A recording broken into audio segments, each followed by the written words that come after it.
щанда на Кавазаки, който така пропускаме няколко пъти. Голям, много голям, но и както последните няколко години се получава голяма липса от предложения в средния клас и въобще адвенчър мотоциклети. Кавазаки не признават този клас, който много колеги също не признават. За тях моторите се дълват на спортни, на туристически и на ендуро. Такова нещо като туристическо ендуро или адвенчър не съществува за тях. Кавазаки в общи линии са на същия принцип. Залагат много на спортните мотоциклети, на спорт турарите. Знаете за големия Кавазаки Versys. Но така и не получаваме от тях, да речем, някакъв Versys 500 кубика, 400 с двигател на Ninja. Всички това го очакваме много отдавна, защото Versys 650 е изключително надежден. Ето го тук в новото си превъплъщение за 2025-та. Аз не виждам много разлики през годините, двигателът те почти не го пипат и постоянно някакви леки промени в маската отпред. Да ви кажа, малко ми става досадно вече, много обичам Versys 650, но ето отново не получава голям дисплей. Но поне, за разлика от Triumph Tiger 800, Sport и 660, ето тези празнини тук те са ги запълнили много добре. Имате сокет USB, тук имате Ready пространство, може нещо да интегрирате, да речеме волтметър или така нататък. Тук пак имате нещо, което може да интегрирате, да речеме Tire Pressure Monitor или просто нещо да сложите. Това много ми е празно в Триумфите. Във Versys е добре направено, измислено от Кавазаки. Да не забравяме миналата година, ето го това, което се появи.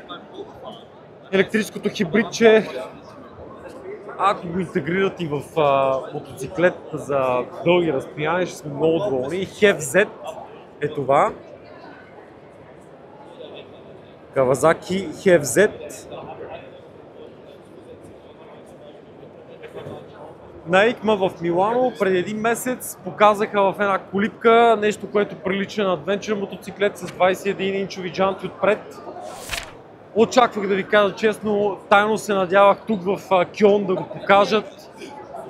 Някакъв калер в съвременни штрихи и дизайни, но не го получаваме.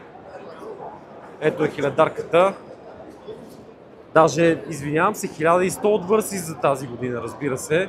По-рано през годината го показаха. Ето новия Versys 1100. С промените може да влезете в Meteorite, за да ги видите. Имаме статия за новия Versys 1100. Но така и не получаваме Versys 500.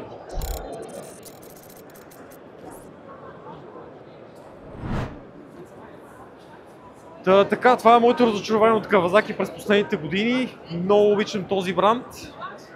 Ранните ми години на мотоциклетист карах Кавазаки и съм привързан към марката.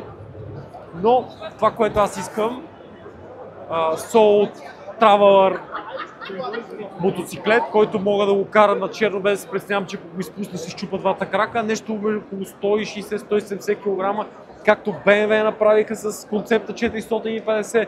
Както разбира се, CF Moto се осмелиха да направят с MT 450, KTM с 390 Adventure. Ето такова нещо искам аз от Кавазаки. Това е липсва в цялата продуктова гама според мен.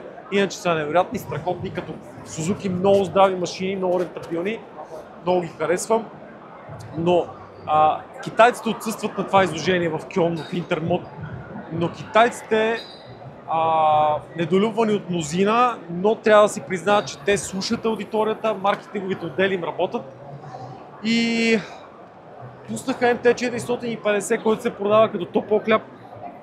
Това, което искат Soul ездачите, наистина една машина в средния клас, която може да кара оффроуд спокойно.